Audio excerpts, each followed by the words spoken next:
क्या मुद्दों पे वोट की जा रही और है, इस क्या वक्त जहन एक में रहते अहम हैं? खबर ये है कि हाथरस मामले में मुतासरा लड़की के अहले खाना ने डाला है वोट।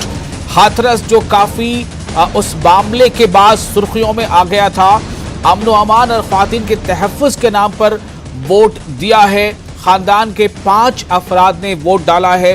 हाथरस में जिस बच्ची के साथ गैंग रेप और उसके बाद उसके कत्ल की जो बात सामने आई थी, अब वो बस बच्ची तो नहीं है, लेकिन मुतासरा लड़की के अहले खाना ने वोट डाला है। सीआरपीएफ की सिक्योरिटी में पोलिंग सेंटर लाए गए थे। वो पोलिंग सेंटर पे वो पहुंचे, उन्होंने अपना वोट डाला और अमन अमान और ख़वातीन की जो तहफ़्फ़ुज़ है उसको सरे फहरिस्त उनका कहना है कि ये मुद्दा है हमारा।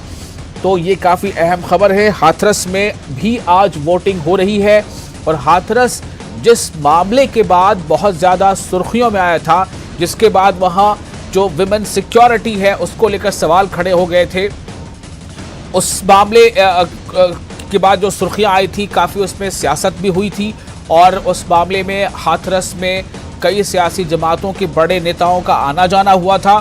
तो हाथरस जिस मामले को लेकर सुर्खियों में आया था, जिसमें एक बच्ची के साथ इज्तिमाई इस्मत रेज़ी और फिर कत्ल